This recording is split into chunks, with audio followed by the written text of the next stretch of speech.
മഹാനായ ദൈവമനുഷ്യൻ തൻ്റെ പുസ്തകത്തിൽ ഇങ്ങനെ എഴുതി, നാം ഒരുമിച്ച് യേശുവിൻ്റെ നാമത്തിൽ കൂടി വരുമ്പോൾ, when we come together in the name of the Lord, minimum 4 things will happen and should happen. Number 1, God's presence is felt. That is the primary thing. ദൈവ സാന്നിധ്യം നമ്മൾ അനുഭവിച്ചറിയണം. അല്ലെങ്കിൽ വെറും ഒരു കൂടിവരവ് മാത്രമേ ആയിത്തീരുകയുള്ളൂ. ഇന്ന് രാത്രി ആ സാന്നിധ്യം അനുഭവിക്കുന്ന എത്ര ദൈവമക്കളുണ്ട്? Acknowledge that presence and celebrate it. It is the presence of God that makes the difference. വ്യത്യാസം വരുത്തുന്നത് പ്രിയപ്പെട്ടവരെ മറ്റൊന്നുമല്ല, നമ്മുടെ നടുവിൽ വെളിപ്പെടുന്ന, തേജസ്സോടെ വെളിപ്പെടുന്ന ദൈവ സാന്നിധ്യമാണ്. അതൊരു ജനറലായിട്ട് നമുക്ക് അനുഭവിച്ചാൽ പോരാ. Each and every one should very personally experience and enjoy the mighty presence of God in its true glory. ദൈവത്തിൻ്റെ മഹത്വത്തിൽ ആ സാന്നിധ്യം ഇന്ന് രാത്രി നമുക്ക് അനുഭവിച്ചറിയുവാനിടയായി തീരണം. Secondly, God's pardon is offered. ദൈവത്തിൻ്റെ ക്ഷമ നാം ഒരുമിച്ച് കൂടി വരുന്ന ഓരോ അവസരത്തിലും ദൈവം നമുക്ക് ദാനമായിട്ട് നൽകുവാൻ ആഗ്രഹിക്കുന്നുണ്ട്. Let me ask you, is there anyone who need not confession or repentance in your life? ഇന്ന് രാത്രി ഒരനുതാപത്തിൻ്റെ ആവശ്യകതയില്ലാത്ത ആരെങ്കിലും ഈ ആലയത്തിലുണ്ടോ? പ്രസംഗിക്കുന്ന ഞാനുൾപ്പെടെ ഈ രാത്രി ഒരാത്മപരിശോധനയ്ക്ക് തയ്യാറായാൽ അനുതപിക്കേണ്ട അനേകം മേഖലകൾ പ്രത്യക്ഷമായോ പരോക്ഷമായോ എൻ്റെയും നിങ്ങളുടെയും ജീവിതത്തിൽ ഉള്ളതുകൊണ്ട് സങ്കീർത്തനക്കാരനോട് ചേർന്ന് പറയണം, മറഞ്ഞിരിക്കുന്ന തെറ്റുകളെ പോക്കി എന്നെ മോചിക്കണമേ, സ്വമേധാ പാപങ്ങളെ അകറ്റി അടിയനെ കാക്കണമേ, അവ എൻ്റെ മേൽ വാഴരുതേ. എന്നാൽ ഞാൻ മഹാപാതകരഹിതനും നിഷ്കളങ്കനും മഹാപാതകരഹിതനുമായിരിക്കും.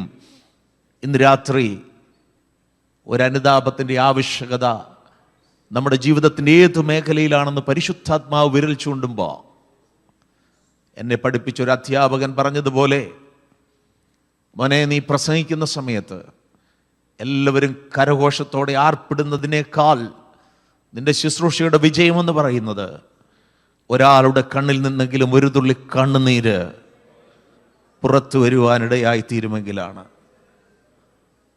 ഇന്ന് രാത്രി ഞാനത് ആഗ്രഹിക്കുന്നു. ഉള്ളം നുറങ്ങിയ ഒരു തുള്ളി കണ്ണുനീര് ഈ രാത്രി ദൈവസന്നിധിയിൽ ഒഴിക്കുവാൻ എനിക്ക് നിങ്ങൾക്ക് കഴിയുമെങ്കിൽ അതിൻ്റെ മേലൊരു ദൈവപ്രവൃത്തി നമ്മളിൽ വെളിപ്പെടുവാനായിട്ടിടയായി തീരും. Thirdly, God's purpose is revealed.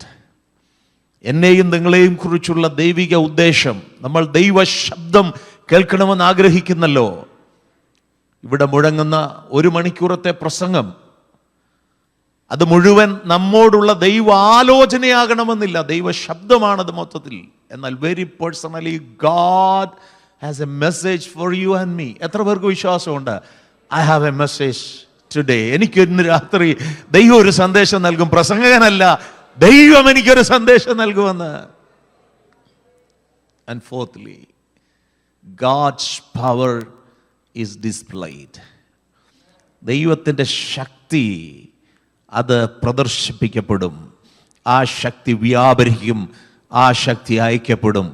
ഇന്ന് രാത്രി സമയം ചിലവഴിച്ച് ഞാനും നിങ്ങളും ദൈവസന്നിധിയിലായിരിക്കുമ്പോൾ ആ ദൈവശക്തിയുടെ അളവറ്റ വ്യാപാരം എനിക്കൊന്ന് അനുഭവിക്കണമെന്ന്, ഒന്നുകൂടെ അനുഭവിക്കണമെന്ന്, എന്നിലത് വ്യാപരിക്കണമെന്ന്, എൻ്റെ അവസ്ഥകളിൽ അത് വ്യാപരിക്കണമെന്ന്, എൻ്റെ ആവശ്യങ്ങളിൽ അത് വ്യാപരിക്കണമെന്ന്, എൻ്റെ പ്രാർത്ഥനാ വിഷയങ്ങളിൽ അത് വ്യാപരിക്കണമെന്ന് എത്ര ദൈവമക്കൾക്ക് ആഗ്രഹമുണ്ട്? കർത്താവിനെ സ്തുതിച്ചാട്ട്. These are the 4 ways through which God is going to move in our midst. The word of the Lord is going to work in our midst. ഞാനത് ഇന്ന് രാത്രി പൂർണ്ണമായിട്ട് വിശ്വസിക്കുന്നു. ഇന്നലെ രാത്രിയിലെ ചിന്തകളുടെ തുടർച്ചയിലേക്കാണ് കടന്നു വരുവാനായിട്ട് ആഗ്രഹിക്കുന്നത്. Living in the light of eternity. കൊലോസ്യ ലേഖനം 3-ാം അധ്യായത്തിൽ നമ്മളിങ്ങനെ വായിക്കുന്നുണ്ട്, ആകയാൽ നിങ്ങൾ ക്രിസ്തുവിനോടുകൂടെ ഉയർത്തെഴുന്നേറ്റിരിക്കുന്നുവെങ്കിൽ, ക്രിസ്തു ദൈവത്തിന്റെ വലത്തുഭാഗത്തിരിക്കുന്നിടമായ ഉയരത്തിലുള്ളത് അന്വേഷിപ്പീൻ, ഭൂമിയിലുള്ളതല്ല ഉയരത്തിലുള്ളത് തന്നെ ചിന്തിപ്പീൻ. സ്വർഗീയമായ ഒരു കാഴ്ചപ്പാട്, നിത്യതയുടെ ഒരു വെളിച്ചം നമ്മളിൽ വീശണമെങ്കിൽ നമ്മുടെ ജീവിതത്തിൽ ഒരു ആത്മീക രൂപാന്തരം വാസ്തവമായി നടക്കണം. Something serious happened in our life. നമ്മുടെ ജീവിതത്തിൽ വളരെ പ്രധാനപ്പെട്ട പല കാര്യങ്ങൾ സംഭവിച്ചിട്ടുണ്ട്. അതിലേറ്റവും പ്രധാനപ്പെട്ടത് എന്താണെന്നറിയാമോ? We are raised with Christ. നമ്മൾ പാടാറില്ലേ, വൺസ് വി വെർ ഡെഡ്. നമ്മൾ ഒരിക്കൽ, എഫേസ്യ ലേഖനത്തിന്റെ ഭാഷയിൽ പറഞ്ഞാൽ, അതിക്രമങ്ങളിലും പാപങ്ങളിലും മരിച്ചവരായിരുന്നു. We were dead in sins and trespasses. ഹിന്ദിയിൽ ഞങ്ങൾ ഇങ്ങനെ പാടാറുണ്ട്, തേരാ പ്യാർ ഹേ മഹാൻ, തേരാ പ്യാർ ഹേ യഹാം, मैं जो पले मुर्दा था तूने डाली मुझ में जान, तेरा प्यार है महान, तेरा प्यार है यहां, मैं जो पले मुर्दा था तूने डाली मुझ में जान, क्यों न बोलूं फिर मैं तेरी जय जयकार, क्यों न बोलूं फिर मैं तेरी जय जयकार, जय जयकार, जय जयकार, तूने मेरे लिए क्या कुछ न किया, जय जयकार, जय जयकार, तूने मेरे लिए. जब हम पूछते हैं तूने मेरे लिए क्या कुछ न किया, हम मिलकर बोल सकते हैं तूने मेरे लिए सब कुछ किया है.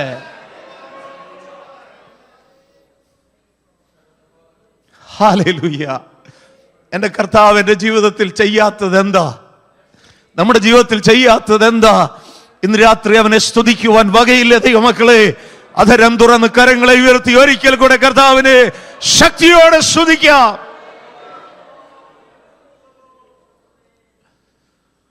നമുക്കൊരു സ്വർഗീയ കാഴ്ചപ്പാട് കിട്ടി. നിത്യതയുടെ വെളിച്ചം നമ്മൾ പ്രകാശിച്ചു.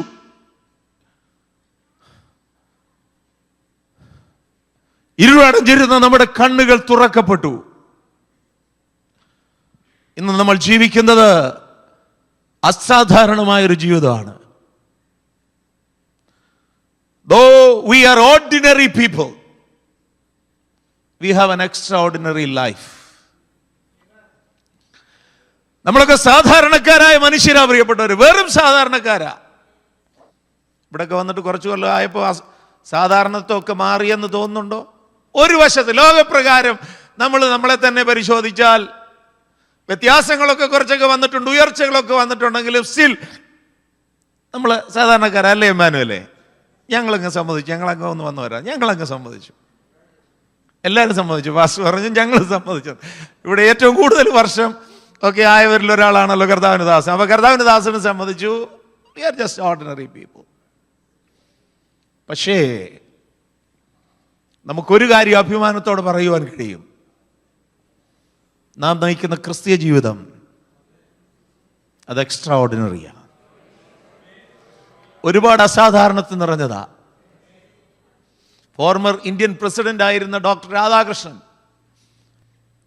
ക്രിസ്ത്യാനിറ്റിയെ ഡിഫൈൻ ചെയ്തപ്പോൾ താൻ ഇങ്ങനെ പറഞ്ഞു, Christians R ordinary people with extra ordinary claims. Christians are ordinary people with all of you agree? എല്ലാവരും എഗ്രി ചെയ്യുന്നല്ലേ? ഞാനും ആദ്യം എഗ്രി ചെയ്തു.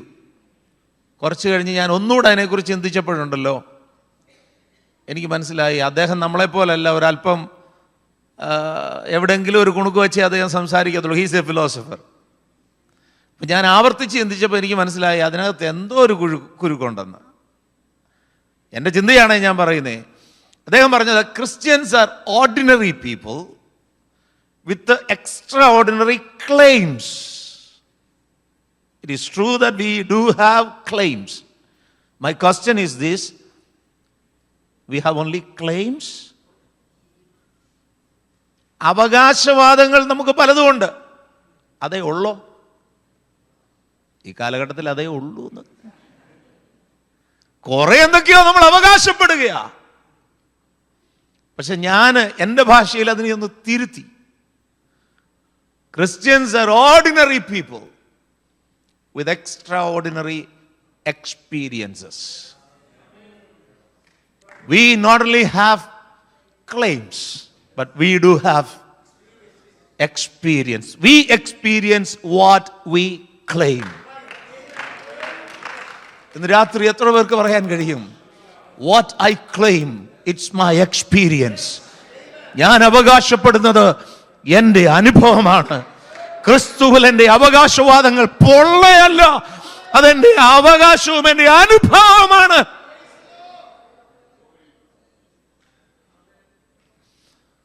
That's what I said. Something serious happened in our life. We are raised with Christ. ക്രിസ്തുവിനോടുകൂടെ നമ്മൾ ഉയർത്തെഴുന്നേറ്റ് വന്നു കഴിഞ്ഞപ്പോ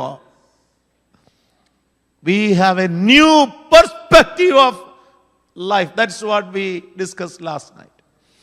നമ്മൾ കഴിഞ്ഞ രാത്രി ചിന്തിച്ചത് ആ വിഷയമാണ്. നമ്മുടെ പെർസ്പെക്റ്റീവ് മാറി, നമ്മുടെ കാഴ്ചപ്പാട് മാറി. നമ്മുടെ പെർസ്പെക്റ്റീവ് ഓഫ് ദ വേൾഡ്, ലോകത്തെ സംബന്ധിച്ച നമ്മുടെ കാഴ്ചപ്പാട് മാറി. നമ്മളിപ്പോൾ പറയുന്നത് this world is not my home, I am a passer by. Billy Graham പറഞ്ഞ സ്റ്റേറ്റ്മെന്റാ. This world is not my home, I am just a passer by. ഈ ലോകം എൻ്റെ ശാശ്വത ഭവനമല്ല, ഇവിടെ ഞാനൊരു വഴിപോക്കനാ.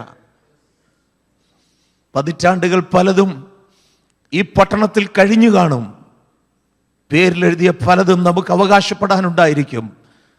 അപ്പോഴും ഇന്ന് രാത്രി പരിശുദ്ധാത്മാവ് ഓർപ്പിക്കുന്നു, you are just a sojourner in this place. രണ്ടാമതൊരു കാര്യം പരിമിതമായി നമ്മൾ ചിന്തിച്ചത് perspective of our life. That means each and every deed and word of our life has eternal impact.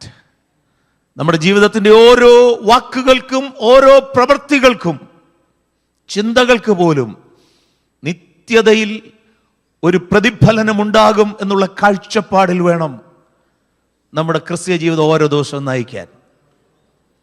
Please don't take it for granted. Many people, they take their life, Christian life, for granted. Please be serious with this business. ഇന്ന് രാത്രി കൂടെ ഉള്ളല്ലോ, അതുകൊണ്ട് വേഗത്തിൽ പറയാനുള്ള കാര്യങ്ങളൊന്ന് പറയാൻ ഞാൻ അല്പം തിടുക്കം കാണിക്കാം. ദൈവസാന്നിധ്യം ആരും മറന്നു പോകരുത്. ദൈവത്തോട് പ്രതികരിക്കണം. പ്രസംഗിക്കാൻ എനിക്ക് ഓളമൊന്നും വേണ്ട. ഒരു ഓളം ഉണ്ടെങ്കിലേ പ്രസംഗം വരുമെന്നുള്ള നിർബന്ധമൊന്നുമില്ല. പക്ഷേ ദൈവത്തിന് കൊടുക്കാനുള്ള മഹത്വം നിങ്ങൾ കൊടുത്തുകൊണ്ടിരിക്കണം. രണ്ടാമത്തെ ചിന്തയായി ഇന്ന് രാത്രി എനിക്ക് നിങ്ങളോട് പറയുവാനുള്ളത്, when we live in the light of eternity, our priorities, they change. നമ്മുടെ ജീവിതത്തിന്റെ പ്രാധാന്യതകൾ പലതും മാറും. Last day we heard about the change in our perspective. This night we look initially into our priorities. നമ്മൾ ഇന്നലെ ഒരു തിരുവെഴുത്ത് ധ്യാനത്തിനായിട്ട് വായിച്ചു. എല്ലാം അതുപോലെ വ്യാഖ്യാനിച്ചു പോകാനും നമുക്ക് പറ്റത്തില്ല. പൊതുവായ കാര്യങ്ങൾ മാത്രമാണ് സംസാരിക്കുന്നത്. It was from 2 Corinthians chapter 4 verse 16 to chapter 5 verse 10. Wonderful portion of the scripture which speaks about our eternal hope. 4-ാം അധ്യായം 16-ാമത്തെ വാക്യത്തിൽ നമ്മൾ വായിക്കുന്നത്, അതുകൊണ്ട് ഞങ്ങൾ അധൈര്യപ്പെടാതെ, ഞങ്ങളുടെ പുറമേയുള്ള മനുഷ്യൻ ക്ഷയിച്ചു പോകുന്നുവെങ്കിലും അകമയുള്ളവൻ നാൾക്ക് നാൾ എന്ത് ചെയ്യുന്നു? പുതുക്കം പ്രാപിക്കുന്നു. നാൾക്ക് നാൾ പുതുക്കം താഴോട്ടുള്ള വാക്യങ്ങളെല്ലാം വായിക്കുമ്പം ഒരു വൈരുദ്ധാത്മികമായ ഒരു എഴുത്താണ് പൗലോസിൽ നിന്ന് അവിടെ വെളിപ്പെട്ടു വരുന്നത്. A comparison of two aspects. ഇവിടെ പറയുന്നത് പുറമേയുള്ള മനുഷ്യൻ, അകമയുള്ള മനുഷ്യൻ. പുറമേയുള്ള മനുഷ്യന് ക്ഷയം സംഭവിക്കുന്നു, അകമയുള്ള മനുഷ്യന് പുതുക്കം ഉണ്ടാകുന്നു. തന്നെ സംബന്ധിച്ചിടത്തോളം തന്റെ പ്രാധാന്യത പുറമേയുള്ള മനുഷ്യനാണോ അകമയുള്ള മനുഷ്യനാണോ? തന്റെ ശരീരത്തിനാണോ തന്റെ ആത്മാവിനാണോ? ആ വാക്കുകളിൽ വളരെ വ്യക്തമായ ഒരു കാര്യം, his priority is not for his physical body but his inner being or his spirit. നിങ്ങളൊന്ന് ചിന്തിച്ചേ. അത്ഭുത രോഗശാന്തി വിദഗ്ധൻ എന്നൂടെ പാസ്റ്റർ ബ്രോഷറിനകത്ത് ചേർത്തിരുന്നായിരുന്നെങ്കിൽ ഇന്ന് രാത്രി ഈ ബെഞ്ച് വല്ലതും തികയുമായിരുന്നു. കൃപയാൽ നമുക്ക് ആവശ്യത്തിന് സ്പേസും ഉണ്ട്, ആളുകളും ഉണ്ട്. ഞാനതിനൊന്നും എതിരല്ല. ഞാൻ പറയുന്നത്, രോഗികൾക്ക് വേണ്ടി പ്രത്യേക പ്രാർത്ഥനയുണ്ടെന്ന് പറഞ്ഞിരുന്നെങ്കിൽ കുറെ കൂടെ ആൾ ഇടിച്ചു കയറിയേനെ. അപ്പോ ഏതിനാ പ്രാധാന്യത? നിങ്ങൾ നെഗറ്റീവായിട്ട് എടുക്കരുത്. ഇന്ന് യോഗം കഴിഞ്ഞ് നമ്മുടെ അകത്തെ മനുഷ്യന്റെ ബലത്തിന് വേണ്ടി പ്രാർത്ഥിക്കാൻ പോവുക. താല്പര്യമുള്ളവർ മുന്നോട്ട് വരാൻ പറഞ്ഞ എത്ര പേര് വരും? എന്നാൽ രോഗികൾക്ക് വേണ്ടി പ്രത്യേകം പ്രാർത്ഥിക്കാൻ നിയോഗം ഉണ്ടെന്ന് പറഞ്ഞാൽ, ആദ്യമേ ഞാൻ പറഞ്ഞു നെഗറ്റീവായിട്ട് എടുക്കല്ലേ, ഇതെല്ലാം ഞാൻ ചെയ്യുന്നയാളാ. നമ്മൾ ആത്മാർത്ഥമായി ഒന്ന് അവലോകനം ചെയ്ത് നോക്കിയേ. Just examine. നമ്മുടെ പുറത്തെയുള്ള മനുഷ്യനാണോ നമ്മൾ പ്രാധാന്യം കൊടുക്കുന്ന, അകത്തെയുള്ള മനുഷ്യനാണോ? ആത്മാർത്ഥമായി പറഞ്ഞേ. ഒരു ചിന്തകൻ ഇങ്ങനെ ഒരു ചോദ്യം ഉയർത്തി, നമ്മുടെയൊക്കെ ജീവിത ശൈലിയെ ചൂണ്ടിക്കൊണ്ടുള്ള ചോദ്യമാണ്. എന്തെന്നറിയോ? Man is A spiritual being with a body or A physical being with a spirit. ആ ചോദ്യം എന്ന് പറയുന്നത്, മനുഷ്യൻ ഒരാത്മാവുള്ള ശാരീരിക ജീവിയാണോ അതോ ഒരു ശരീരമുള്ള ആത്മീക ജീവിയാണോ? ഒരു ചോദ്യം ഉയർത്തി. Hope you understood my question. നമ്മൾ പല ഉത്തരങ്ങളും പെട്ടെന്ന് കയറി പറയും, രണ്ട് തലത്തിലും നമ്മൾ പ്രതികരിക്കും. എങ്കിലും ആത്മാർത്ഥമായി ഒന്ന് ചിന്തിച്ചേച്ച് പറഞ്ഞേ, നമ്മുടെ ജീവിതത്തിന്റെ ശൈലിയെ ഒന്ന് ശോധന ചെയ്തിട്ട് ഇന്ന് രാത്രി ഒന്ന് മറുപടി പറയാമോ? Am I a physical being with a spirit or a spiritual being with a body? പ്രതികരിക്കുന്നതിന് കുഴപ്പമില്ല കേട്ടോ. ഏതാ? നമ്മുടെ ദൈനംദിന ജീവിതം നോക്കിയാൽ ഏത് തലത്തിലാണ് നമ്മൾ ജീവിക്കുന്നത്? ശാരീരിക ജീവിതം, പിന്നെ ഒരാത്മാവുണ്ട്.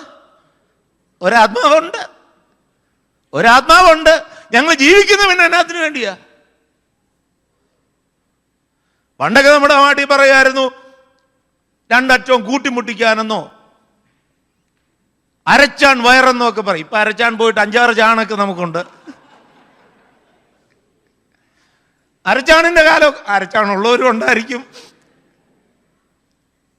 അപ്പൊ അരച്ചാണ്ട് കാലമൊക്കെ പോയി 5-6 ചാണൊക്കെ വന്നപ്പോഴും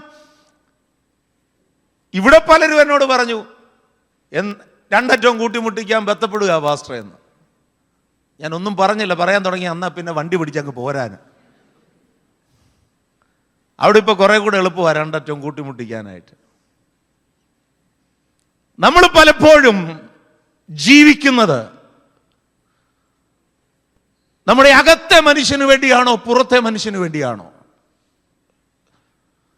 നാം സമയം ഇടുന്നത്, സമ്പത്ത് ചിലവഴിക്കുന്നത്, ദൈനംദിന കാര്യങ്ങളിൽ ഇടപെടുന്നത് പലപ്പോഴും പ്രിയപ്പെട്ടവരെ പുറമെയുള്ള മനുഷ്യന് വേണ്ടിയാ. നമ്മൾ രോഗികൾക്ക് വേണ്ടി പ്രാർത്ഥിക്കുന്നു, പ്രാർത്ഥിക്കണം, ഞാനും പ്രാർത്ഥിക്കും. പൗലോസിന് ഒരു പക്ഷേ പറയാമായിരുന്നു, എന്റെ പുറമെയുള്ളവന് കുറച്ചു കാലമായിട്ട് ക്ഷയം സംഭവിച്ചുകൊണ്ടിരിക്കുക, ബലമുണ്ടാകാൻ നിങ്ങളൊന്ന് പ്രാർത്ഥിക്കണമേ എന്ന് ഒരപേക്ഷ നടത്താമായിരുന്നു. പക്ഷേ കാഴ്ചപ്പാട് മാറിയത് കൊണ്ട് താൻ പറയുകയാ, പുറത്തെ മനുഷ്യൻ ക്ഷീണമുണ്ട്, ക്ഷയമുണ്ട്, പക്ഷെ എന്റെ ധൈര്യം എന്താണെന്നറിയാമോ? ഞാൻ അധൈര്യപ്പെടാതിരിക്കുന്നത് എന്താണെന്നറിയാമോ? എന്റെ അകത്തെ മനുഷ്യൻ ഓരോ ദിവസവും പുതുക്കം പ്രാപിച്ചുകൊണ്ടിരിക്കുക. ഇന്ന് രാത്രി ഇവിടെ ഇരിക്കുന്ന എത്ര ദൈവമക്കൾക്ക് പറയുവാൻ കഴിയും, പുറത്തെ മനുഷ്യൻ പ്രായത്തിനനുസരിച്ച് ബലഹീനപ്പെടുന്നുണ്ടെങ്കിലും ഇന്ന് രാത്രി എന്റെ അകത്തെ മനുഷ്യന് ബലമുണ്ടെന്ന് ഹല്ലേലൂയ പറയുവാൻ കഴിയുന്ന ദൈവമക്കൾക്കായി ഞാൻ എന്റെ കർത്താവിനെ സ്തുതിക്കുകയാണ്. ഈ രാത്രി അകത്തെ മനുഷ്യനൊരു ബലം ഏറ്റെടുക്കാൻ ആഗ്രഹിക്കുന്ന ദൈവമക്കൾ ഉണ്ടെങ്കിൽ അതിനെ തുറന്ന് കർത്താവിനെ സ്തുതിച്ചാട്ട്. അങ്ങനെ ഓരോ കാര്യങ്ങളും താഴോട്ട് പൗലോസ് പറയുന്നത്, കൂടാരമായ ഞങ്ങളുടെ ഭൗമഭവനം അഴിഞ്ഞു പോയാൽ കൈപ്പണിയല്ലാത്ത നിത്യഭവനമായി ദൈവത്തിന്റെ ദാനമായ ഒരു കെട്ടിടം ഞങ്ങൾക്ക് സ്വർഗത്തിലുണ്ട്. ഇവിടുത്തെ കൂടാരമായ ഭവനമാണോ തന്റെ പ്രയോറിറ്റി, അതോ സ്വർഗത്തിൽ തനിക്കായി ഒരുക്കപ്പെടുന്ന കെട്ടിടമാണോ? അടുത്തത് താൻ പറയുന്നത് അറിയോ? ഈ കൂടാരത്തിൽ ഇരിക്കുന്നിടത്തോളം ഞങ്ങൾ ഞരങ്ങിക്കൊണ്ടിരിക്കുന്ന. അതെന്നാ ഞരക്കുക? ഈ മർത്യമായതൊന്ന് മാറിയിട്ട് അമർത്യമായത് ഇതിന്റെ മീതെ ഒന്ന് ധരിക്കാൻ വാഞ്ചിച്ചുകൊണ്ട് ഞങ്ങൾ ഉള്ളിൽ ഞരങ്ങുന്നെന്നാ പറയുന്നേ.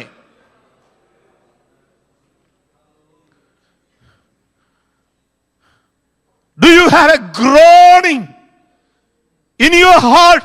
അകത്തൊരു ഞരക്കം, നിത്യത പോകാൻ വേണ്ടിയുള്ള എത്ര പ്രിയപ്പെട്ടവരുണ്ട്? പലരും പറയും, ഞങ്ങൾ ഞരങ്ങിയൊരു കാലം ഉണ്ടായിരുന്നു പാസ്റ്ററേ, ആ ഞരക്കമൊക്കെ തമ്പുരാൻ എന്തായാലും മാറ്റി. അത് വേറെന്തിനോ വേണ്ടി ഞരങ്ങിയ ഞരക്കമാ, അത് മാറിയെങ്കിൽ കുഴപ്പമില്ല. പക്ഷെ നിത്യതയെ വാഞ്ചിച്ചുകൊണ്ട്, സ്വർഗീയ ഭവനത്തെ കാംക്ഷിച്ചുകൊണ്ട് എന്റെയും നിന്റെയും അകത്തുള്ള ഞരക്കമുണ്ടല്ലോ, അത് തീരരുത്, അത് തീരരുത്.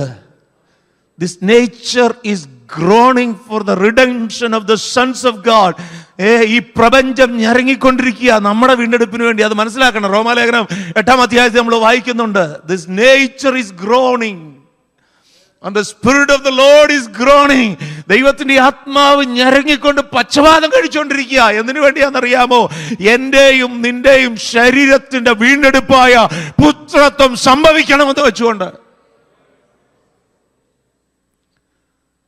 The Spirit of the Lord is so serious with that business. And this nature is so serious with that business. Why don't you? നമ്മുടെ ശരീരത്തിന്റെ വീണ്ടെടുപ്പായ പുത്രത്വം നാം പ്രാപിക്കണമെന്നുള്ളത് പരിശുദ്ധാത്മാവിന്റെ വാഞ്ചയാണെങ്കിൽ, ഈ പ്രകൃതിയുടെ ഇച്ഛയാണെങ്കിൽ, ഇന്ന് രാത്രി വീണ്ടെടുക്കപ്പെട്ട ദൈവമക്കളെ, അത് നമ്മുടെ ഹൃദയത്തിന്റെ ആഗ്രഹമാകട്ടെ, അധരത്തിന്റെ ഏറ്റുപറച്ചിലാകട്ടെ, രാത്രിയുടെ സ്വപ്നമാകട്ടെ.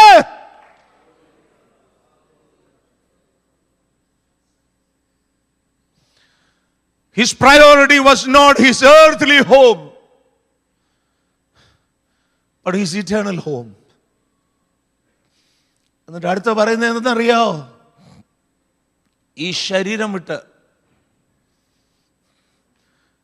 ഈ ശരീരത്തിൽ വസിക്കുന്ന കാലം മുഴുവനും ഞങ്ങൾ ക്രിസ്തുവിനോട് അകന്നു പരദേശികളാണ്.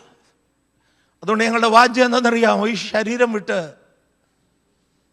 കർത്താവിനോടുകൂടെ ഇരിപ്പാൻ അധികം ഇഷ്ടപ്പെടുന്നെന്നാണ് പറയുന്നത്. നമ്മുടെയൊക്കെ ഇഷ്ടം എന്തുവാ? വാസ്തവമായി നമ്മുടെയൊക്കെ ഇഷ്ടം എന്തുവാ? ആരോ ഒരിക്കൽ സഭയിൽ ചോദിച്ചു, കർത്താവിൻ്റെ അടുക്കൽ പോകാൻ താല്പര്യമുള്ള എത്ര പേരുണ്ടെന്ന് ചോദിച്ചപ്പോൾ എല്ലാവരും കൈപൊക്കി. ആർക്കാ പോകണ്ടാത്ത? ആദ്യം പോകാൻ ആഗ്രഹമുള്ള ആരാന്ന് ചോദിച്ചപ്പോൾ ഒരു കൈയും പൊങ്ങിയില്ല. നമുക്കൊക്കെ എപ്പോഴാണ് കർത്താവിൻ്റെ അടുക്കൽ പോകേണ്ടതെന്നറിയോ? വെന്റിലേറ്ററിലും രക്ഷയില്ലെന്ന് വന്നു കഴിയുമ്പോൾ. നിങ്ങളതിനെ തെറ്റിദ്ധരിക്കരുത്. ആധുനിക സൗകര്യം എല്ലാം ഉപയോഗിച്ചോണം, ഞാനെതിരല്ല. പക്ഷെ വെന്റിലേറ്ററും കൈവിട്ട് കഴിയുമ്പം എന്നാ ഇനിയും പോയേക്കാവുന്നു. ഇത്രയേ ഉള്ളൂ നമ്മൾ പെന്തിക്കോസുകാരുടെ പ്രത്യാശ. നിങ്ങളെന്നോട് പണങ്ങല്ലേ, തിങ്കളാഴ്ച ഞാനങ്ങ് പോവാ. നമ്മുടെയൊക്കെ പ്രത്യാശ അവിടെ വരെ ഉള്ളൂ. മറ്റൊരു ഹോപ്പും ഇവിടെ ഇല്ലെങ്കിൽ ഇറ്റേണൽ ഹോപ്പ് പിടിച്ചേക്കാവുന്നു.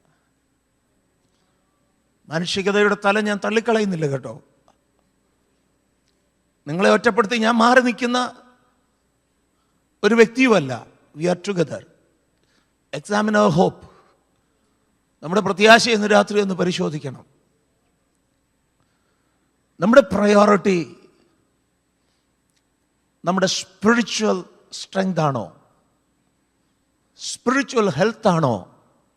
സ്പിരിച്വൽ പ്രോസ്പെറിറ്റി ആണോ? വിശദീകരിക്കാനൊന്നും ഞാൻ ആഗ്രഹിക്കുന്നില്ലെങ്കിലും ആരോടോ ഉള്ള സന്ദേശമായതുകൊണ്ട് ലൂക്കോസിന്റെ സുവിശേഷം 12:13 തൊട്ട് ഒരു പ്രത്യേക സാഹചര്യത്തിൽ കർത്താവ് ഒരു ഉപമ പറഞ്ഞു. ആ ഉപമയ്ക്ക് കർത്താവ് തലക്കെട്ടൊന്നും കൊടുത്തില്ല, പക്ഷെ വേദശാസ്ത്രികൾ ഒരു തലക്കെട്ട് കൊടുത്തിട്ടുണ്ട്. ആ തലക്കെട്ടെന്ന് പറയുന്നത് എന്താണെന്നറിയോ? The rich fool. വിട്ടിയായ ധനികൻ. അപ്പം ധനം ഉണ്ടെന്ന് വെച്ച് ബുദ്ധിമാനാകണമെന്നൊന്നുമില്ല ദൈവത്തിൻ്റെ ദൃഷ്ടിയിൽ. നമ്മളത് ഭാഗം വായിച്ചു വരുമ്പം അവൻ ബുദ്ധിമാനായ മനുഷ്യൻ തന്നെയാണ്. നമ്മളവിടെ വായിക്കുന്നതെന്നറിയാം, ധനവാനായ ഒരു മനുഷ്യൻ്റെ നിലം എന്തോ ചെയ്തെന്നറിയാം, നന്നായി വിളഞ്ഞു. നമുക്ക് പണ്ടത്തെ കൃഷി പശ്ചാത്തലമൊക്കെ ഉള്ളവരാണല്ലോ നമ്മളൊക്കെ. ഈ നിലം നന്നായി വിളയുന്നത് ചുമ്മാതങ്ങ് വിളയത്തൊന്നുമില്ല. വിളയുമോ? ഇച്ചിരി പണി ചെയ്തേ പറ്റത്തുള്ളൂ, അധ്വാനിച്ചേ പറ്റത്തുള്ളൂ. ഈ വാസ് എ ഹാർഡ് വർക്കർ. നന്നായി അധ്വാനിക്കുന്ന ഒരു മനുഷ്യനായിരുന്നു. താൻ അത്ര മണ്ടനല്ലെന്നുള്ള അതിൻ്റെ തെളിവെന്തെന്നറിയാവോ? ആ വിളവെല്ലാം കൂടെ കൂട്ടിവെക്കാനുള്ള ക്രമീകരണത്തെക്കുറിച്ച് പ്ലാൻ ചെയ്യാൻ, ഭണ്ഡാരശാലകളെയൊക്കെ പണിയാനുള്ള വിവേകം, ബുദ്ധിയൊക്കെയുള്ള പരിജ്ഞാനമുള്ള ഒരു മനുഷ്യനായിരുന്നു. He was not a fool in human perspective. He was so wise enough to work hard and to store all the yields. എല്ലാം സൂക്ഷിച്ചു വെക്കാന് പറ്റിയ നിലയിൽ അവന് ബുദ്ധിയുള്ളവനായിരുന്നു, പരിജ്ഞാനമുള്ളവനായിരുന്നു. അവിടെ വരെയൊന്നും അവൻ ഒരു കുഴപ്പവുമില്ല, ഒരു തെറ്റും ചെയ്തിട്ടില്ല.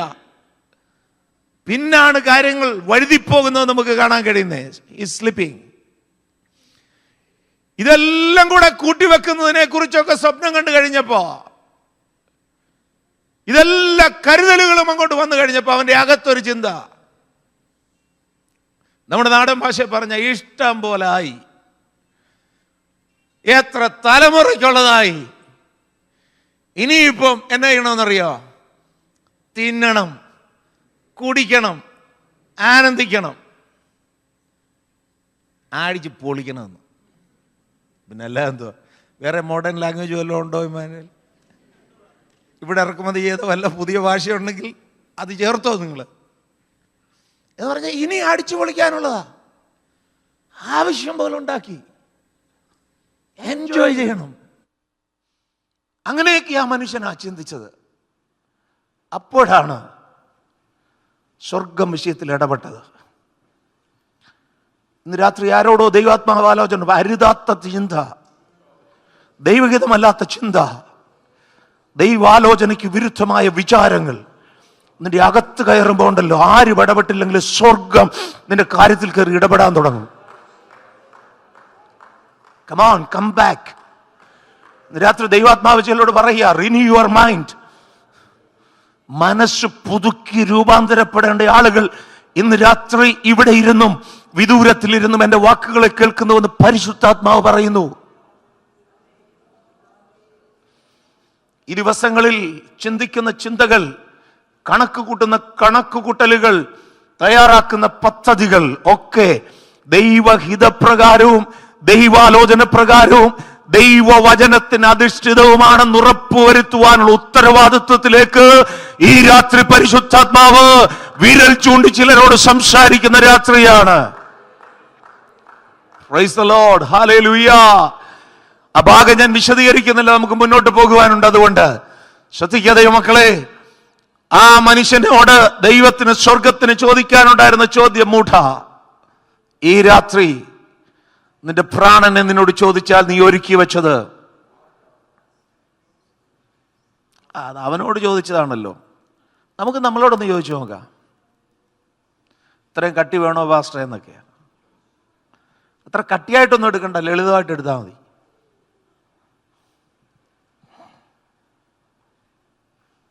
How many of us invest for eternity?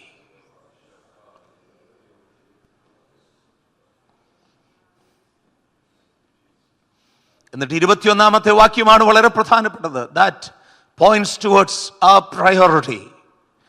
ഇങ്ങനെയാണ് ആ വാചകം നമ്മൾ വായിക്കുന്നത്, ദൈവ വിഷയമായി സമ്പന്നനാകാതെ.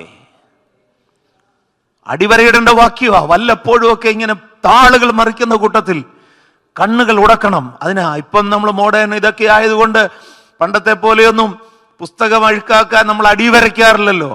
ഒരു ചിന്തകൻ അതിനെക്കുറിച്ച് പറഞ്ഞത് ഇങ്ങനെയാണ്, don't underline your Bible, let the Bible underline you. അത് വളരെ പ്രധാനപ്പെട്ട ഒരു ചിന്തയാ. എന്നാലും ഒന്ന് അടിവരയിട്ട് ഒന്ന് ഹൈലൈറ്റ് ചെയ്ത് ഒക്കെ ഇടാമെങ്കിലുണ്ടല്ലോ, ഈ ഓടിച്ചു വായനയുള്ള പലരും ഇവിടെ ഇരിപ്പുണ്ടല്ലോ, ആരോടാന്ന് കൈ ഉടനെ പോക്കരുത്. ഈ കടമ തീർക്കാനേ ഓടിച്ചൊരു വായനയുണ്ടല്ലോ, കിടക്കുന്നതിന് മുമ്പ് ഒരു തപ്പലുണ്ടല്ലോ, രാത്രി ദുസ്വപ്നം കാണാതിരിക്കാൻ വേണ്ടി. അങ്ങനെയാണെങ്കിലും ഹൈലൈറ്റ് ചെയ്തിട്ടുണ്ടെങ്കിൽ അറിയാതെ കണ്ണിലൊക്കെ ഉടക്കും. ദൈവ വിഷയമായി സമ്പന്നനാകാതെ തനിക്ക് തന്നെ സ്വരൂപിക്കുന്നവന്റെ കാര്യം, no one is exempted. ഇന്ന് രാത്രി ദൈവാത്മാവിൽ ആ ശബ്ദം ഞാൻ ഒന്നുകൂടെ പറയുകയാ, no man is exempted. നമ്മളിൽ ആരെയും അതിൽ നിന്ന് ഒഴിവാക്കിയിട്ടില്ല പ്രിയപ്പെട്ടവരെ. ദൈവ വിഷയമായി സമ്പന്നരാകുക എന്നുള്ളത് നമ്മുടെ ജീവിതത്തിന്റെ പ്രയോറിറ്റി ആകണം, നമ്മുടെ പ്രാധാന്യതയാകണം. Set your priorities, focusing on the spiritual life and eternity. മുന്നോട്ട് പോവുകയാ. So our perspective, our priority, then the principles that we live. നമ്മൾ ജീവിക്കുന്ന ചില പ്രമാണങ്ങളുണ്ട്. കർത്താവിന്റെ അടുക്കൽ ഒരു ന്യായശാസ്ത്രി വന്നിട്ട്, ഒരു യൗവനക്കാരൻ വന്നിട്ട് കർത്താവിനോട് ചോദിച്ചു, ഞാൻ നിത്യജീവനെ പ്രാപിക്കാൻ എന്നാ ചെയ്യണം? That was an important question. He was so serious. ആ യൗവനക്കാരനെ കുറിച്ച് ബൈബിൾ പറയുന്നത് എന്താണെന്നറിയാമോ? സമാന്തര സുവിശേഷങ്ങൾ നമ്മൾ വായിക്കുമ്പം he was young, he was educated, also he was rich.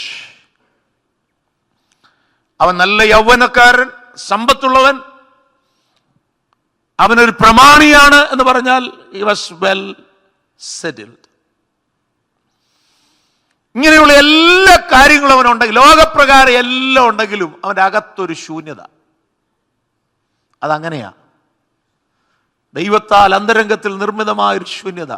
There is an emptiness with all the abundance of blessings or prosperity in our lives. That is the space for seeking eternal life. ഈ മനുഷ്യൻ ചോദിച്ചു, നിത്യജീവനെ പ്രാപിക്കാൻ ഞാൻ എന്നാ ചെയ്യണം? ഉടനെ കർത്താവിന്റെ കൽപ്പന എന്ന് പറയുന്നത്, കർത്താവിന്റെ വാക്കെന്ന് പറയുന്നത് കൽപ്പനകളെ പ്രമാണിക്കുക. Obey the commandments. പഴയ നിയമത്തിന്റെ വ്യവസ്ഥ അനുസരിച്ച് കൽപ്പനകളെ പ്രമാണിക്കുക. ഞാൻ ചുരുക്കി ദൈവമക്കളോട് പറയാം, when we live in the light of eternity, it is not only the commandments matters. It's good that we walk in the ordinances and commandments of the word of God. It's well and good, we must do that. പക്ഷേ എനിക്ക് ഇന്ന് രാത്രി പറയുവാനുള്ളത് എന്താണെന്നറിയാമോ? അതിനേക്കാൾ അപ്പുറമായിട്ട് we are supposed to live a higher standard of life. ഈ കൽപ്പന പ്രമാണിച്ച് ജീവിക്കുന്നവരെക്കാൾ ഒരു പടി കൂടെ ഉയർന്ന് ജീവിക്കുന്ന ഉത്തരവാദിത്വം നമ്മുടെ കർത്താവ് നമ്മളെ ഏൽപ്പിച്ചിട്ടുണ്ട്. നമുക്കറിയാം, മത്തായി സുവിശേഷം 5, 6, 7 അധ്യായങ്ങൾ, ഗിരിപ്രഭാഷണം, sermon on the mount, beatitudes, തുടർന്നുള്ള കാര്യങ്ങളൊക്കെ നമുക്കറിയാം. 5-ാം അധ്യായത്തിന്റെ 21 മുതലുള്ള വാക്യങ്ങൾ കഴിയുമെങ്കിൽ ഇന്ന് രാത്രി ശാന്തമായി വീട്ടിൽ ചെന്നിട്ടൊന്ന് വായിക്കണം. പലതവണ ആവർത്തിക്കുന്ന ഒരു പദപ്രയോഗമുണ്ട്. പൂർവന്മാരോട് അരുളി ചെയ്തത് നിങ്ങൾ കേട്ടിട്ടുണ്ടല്ലോ, അരുളി ചെയ്തിട്ടുണ്ടല്ലോ. എന്താണെന്നറിയോ? കുല ചെയ്യരുത്. പൂർവന്മാരോട് അരുളി ചെയ്തു, നിങ്ങൾ കേട്ടിട്ടുണ്ടല്ലോ. വ്യഭിചാരം ചെയ്യരുത്, അരുളി ചെയ്ത് നിങ്ങൾ കേട്ടിട്ടുണ്ടല്ലോ. എന്നിട്ട് കർത്താവ് അടുത്ത് പറയുന്നത് അറിയോ? ഞാനോ നിങ്ങളോട് പറയുന്നത്, ഞാനോ നിങ്ങളോട് പറയുന്നത്. കുല ചെയ്യരുതെന്ന് നിങ്ങൾ പറഞ്ഞു കേട്ടിട്ടുണ്ട്, പൂർവന്മാരോട് അരുളി ചെയ്ത് കേട്ടിട്ടുണ്ട്. A new definition of the Decalogue. 10 കൽപ്പനകളുടെ ഒരു പുതിയ വ്യാഖ്യാനം.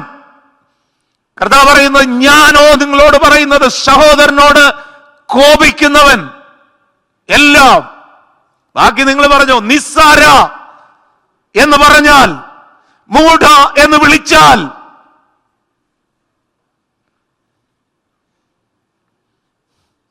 നോക്കിയാൽ, പറഞ്ഞു പറഞ്ഞു പറഞ്ഞ് ഒടുവിലേക്ക് വരുമ്പം കൂട്ടുകാരനെ സ്നേഹിക്ക എന്ന്, ശത്രുവിനെ പകയ്ക്ക എന്ന് അരുളിച്ചത് നിങ്ങൾ കേട്ടിട്ടുണ്ടല്ലോ. ഞാനോ നിങ്ങളോട് പറയുന്നത്, നിങ്ങളുടെ ശത്രുക്കളെ സ്നേഹിക്കണം, ഉപദ്രവിക്കുന്നവർക്ക് വേണ്ടി പ്രാർത്ഥിക്കണം.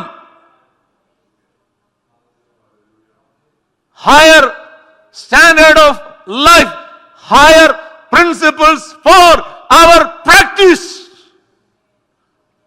ആധുനിക പ്രസംഗകർ ചിലരൊക്കെ പറയുന്നത് നമുക്കുള്ളതല്ലെന്നാ. It's not for us, it's for the Jewish people. ഈ പുസ്തകം കക്ഷത്തി വെച്ചോണ്ടാവും പറയുന്നത് എന്താണെന്നറിയോ? അത് നമുക്കുള്ളതല്ലെന്ന്. എടാ പോയി പിന്നെന്തിനാ നീ ഇതും പൊക്കിക്കൊണ്ട് നടക്കുന്നേ?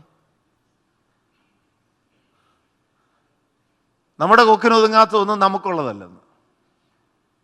നമ്മുടെ നാട്ടിലൊക്കെ വയലിൻ്റെ കരയിലിരിക്കുന്ന ഈ കൊറ്റി അല്ലെങ്കിൽ കൊക്കെന്ന് പറയുന്ന സാധനത്തെ പോലെ ചുണ്ടിനൊതുങ്ങുന്നതൊക്കെ വരുന്ന ഉടനെ പുള്ളി ചാടി ഒരു പിടുത്തം.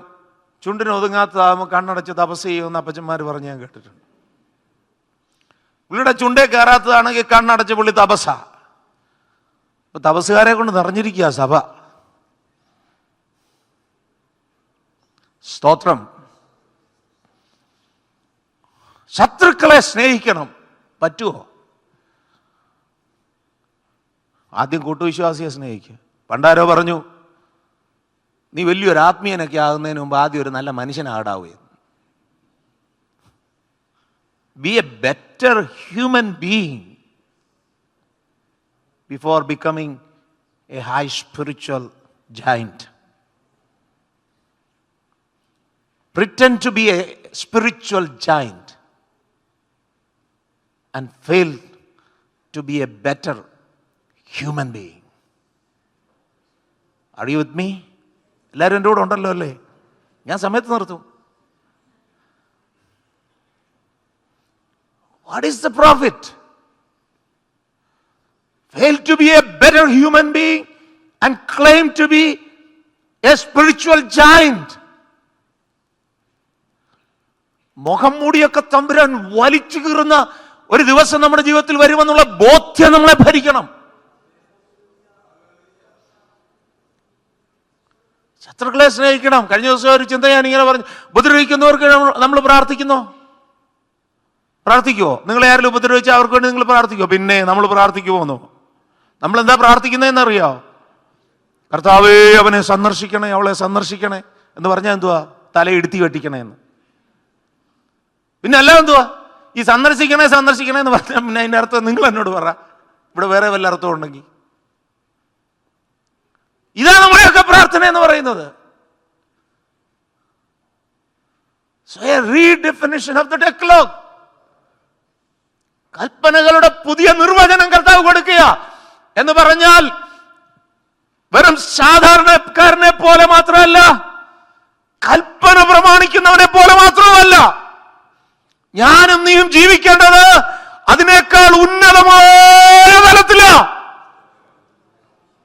കർത്താവ് പറയുക, നിന്റെ ഒരു ചെകിട്ട തടിക്കുമ്പം എന്താ ചെയ്യണം? മറ്റേത് കാണിച്ചു കൊടുക്കണം. അപ്പൊ ഒരുത്തൻ ചോദിച്ചു, നമ്മുടെ ഇടയിലെ വലിയ പുള്ളികളല്ലേ, അവിടെ അടിച്ചാൽ എന്നാ ചെയ്യണം പാസ്റ്റർ എന്ന്. എന്നിട്ട് പറയാ അന്നേരം കാണിച്ചു കൊടുക്കണം.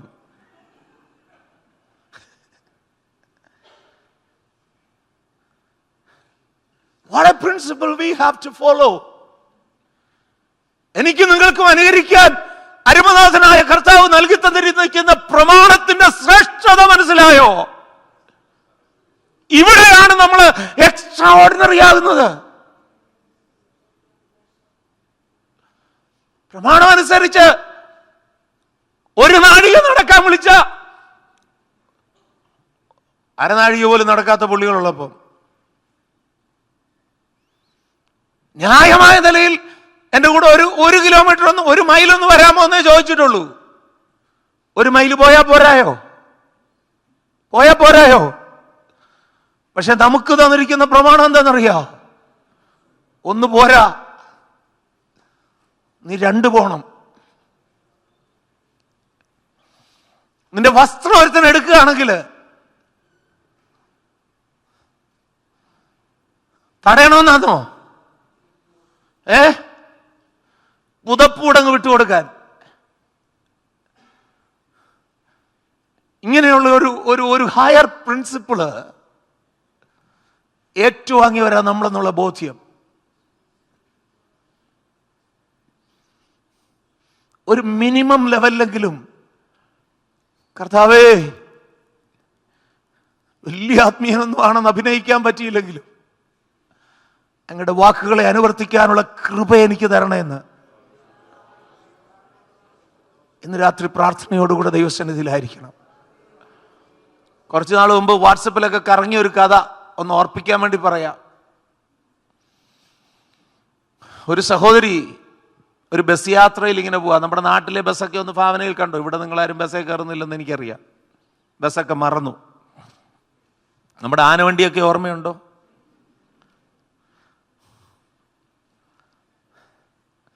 ഒരു സീറ്റിലിരുന്ന് ഇങ്ങനെ യാത്ര ചെയ്യുക, ഒരു സൈഡിൽ ഇങ്ങനെ ഇരിക്കുക. അപ്പൊ കുറച്ച് സമയം കഴിഞ്ഞപ്പോൾ അടുത്ത സ്റ്റോപ്പിൽ നിന്ന് മറ്റൊരു സഹോദരി കയറി വന്നു. അല്പം ശരീരം ഉള്ള ഒരു സഹോദരിയാണ്. വന്നിട്ട് ഈ സഹോദരിയുടെ അടുത്തിരുന്നതിന് ശേഷം പതുക്കെ ഇങ്ങനെ പ്രസ് ചെയ്യാൻ തുടങ്ങി. ഒതുക്കാൻ തുടങ്ങി എന്ന് നമ്മുടെ നാടൻ ഭാഷയിൽ പറഞ്ഞ ഒതുക്കാൻ തുടങ്ങി. ഇങ്ങനെ ഞെരുക്കി ഒതുക്കി ഇച്ചിരി സ്പേസ് ഉണ്ടാക്കിയിട്ട് കയ്യിലിരുന്ന ബാഗ് അതിൻ്റെ ഇടയ്ക്കോട്ടങ്ങ് ഫിറ്റ് ചെയ്തു. സഹോദരിമാർ പറഞ്ഞേ, നിങ്ങൾ എങ്ങനെ പ്രതികരിക്കും? വേണ്ട, പറയണ്ട. അപ്പോൾ അടുത്ത് നിന്ന ആളുകളും ഇരുന്ന ആളുകളും ഒക്കെ ഇവളെ നോക്കുന്നുണ്ട്. ആദ്യം ഇരുന്ന സഹോദരിയെ നോക്കുന്നുണ്ട്, അവൾ എങ്ങനെ പ്രതികരിക്കുമെന്ന് അറിയാൻ. കുറച്ച് കഴിഞ്ഞപ്പോൾ ഈ ആദ്യം അവിടെ ഇരുന്ന സഹോദരി അങ്ങ് എഴുന്നേറ്റ് മാറി അവിടോട്ട് നിന്നു. അപ്പോൾ സ്വസ്ഥമായിട്ട് മറ്റേ സഹോദരി ബാഗൊക്കെ വെച്ച് അവിടെ ഇരുന്നു. അപ്പം സഹയാത്രികരുടെ വികാരം ഉണർന്നു. അതൊക്കെ മനസ്സിലാകുമല്ലോ. അങ്ങനെയാണല്ലോ. സഹയാത്രികരുടെ അല്ല സഹവിശ്വാസികളുടെയും വികാരം ഉണരുന്ന സമയമുണ്ടല്ലോ. അങ്ങനെ ഉണർത്തിയതിൻ്റെ ഓർമ്മയൊക്കെ ഇപ്പോൾ വരുന്നുണ്ടായിരിക്കും അല്ലേ? എന്നുവെച്ചാൽ എരുതിയിൽ എണ്ണ ഒഴിച്ചു കൊടുത്തത്, എരിവ് കയറ്റി കൊടുത്തത്, അങ്ങനെയൊക്കെ പറയാൻ തുടങ്ങിയാൽ ശരിയാകത്തില്ല. അതുകൊണ്ട് ഉണ്ടല്ലോ വീട്ടിൽ നിന്ന് സ്ക്രൂ കയറ്റി വെച്ച് അങ്ങോട്ട് വിടുന്ന പരിപാടിയൊക്കെ ഇല്ലല്ലേ? സ്തോത്രം. ഡാളസ് ആണല്ലോ.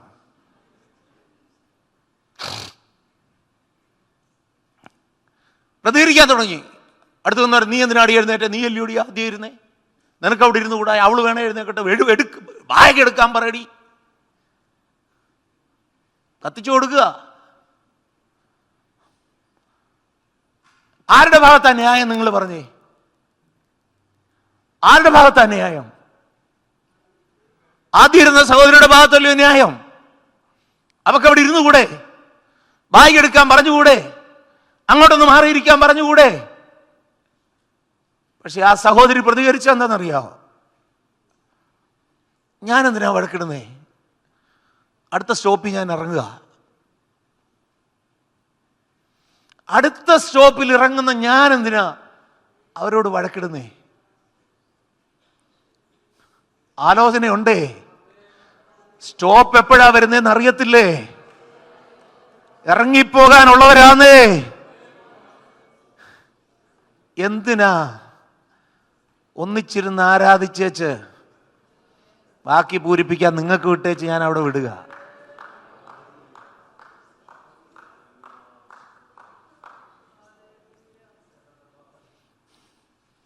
ന്യായം എൻ്റെയും നിന്റെയും ഭാഗത്തായിരിക്കുമ്പോഴും അന്യായം അനുഭവിക്കാൻ എനിക്കും നിനക്കും പ്രേരണ തരുന്ന പ്രമാണമാ നമ്മുടെ കയ്യിലിരിക്കുന്ന പ്രമാണം. അവർ തൃക്കാൽക്കലിരുന്നു, തിരുവചനങ്ങളെ പ്രാപിച്ചു. അഗ്നിമയമായ ഒരു പ്രമാണം. പഴയ നിയമ പ്രമാണത്തെക്കുറിച്ച് അങ്ങനെ പറയുന്നതെങ്കിൽ എനിക്ക് നിനക്ക് ലഭ്യമായ പുതിയ നിയമ പ്രമാണം, the new covenant, new testament. ന്യായം എന്നെയും നിന്റെയും ഭാഗത്തായിരിക്കുമ്പോൾ തന്നെ അന്യായം സഹിക്കാൻ. അതുകൊണ്ട് എബ്രായ ലേഖനത്തിൽ നമ്മൾ വായിക്കുന്നത്, തടവുകാരോട് സഹതാപം കാണിച്ചു എന്നതല്ലാതെ സ്വർഗത്തിൽ നിലനിൽക്കുന്ന ഉത്തമ സമ്പത്തുണ്ടെന്നറിഞ്ഞിട്ട് ആദിമ ഭക്തഗണങ്ങൾ എന്തോ ചെയ്തെന്നറിയാമോ? സമ്പത്തുകളുടെ അപഹാരം. പക്ഷെ പിറുപിറുപ്പോടെ സഹിച്ചെന്നല്ലോ ദൈവാസന എനിക്ക് വേണ്ടി സഹായത്തോട് പറഞ്ഞു. നമ്മളൊക്കെ ആണെങ്കിൽ അഥവാ സഹിച്ചാലും പിറുപിറുപ്പോടല്ല സഹിക്കുന്ന എത്ര പുള്ളികളുണ്ട്. സഹിക്കേലെന്നുള്ളതൊരു സത്യം. ഇനി അഥവാ അങ്ങ് സഹിക്കേണ്ടി വന്നാലോ? പക്ഷെ ആദിമ ഭക്തഗണങ്ങൾ അങ്ങനെ അല്ലായിരുന്നു. സമ്പത്തുകളുടെ അപഹാരം അവർ സന്തോഷത്തോടെ സഹിച്ചവരാ. സന്തോഷത്തോടെ സഹിച്ചവരാ. We have a principle to follow so that we may live a higher standard of Christian life. ക്രിസ്തീയ ജീവിതത്തിന്റെ ഉന്നതമായ ഒരു തലത്തിൽ ജീവിക്കാൻ വിളിക്കപ്പെട്ട വിശുദ്ധ ഗണങ്ങളെ, ആ ബോധ്യത്തിൽ നമ്മുടെ വിശ്വാസത്തിന്റെ ചുവടുകൾ വരും ദിവസങ്ങളിൽ വയ്ക്കുവാൻ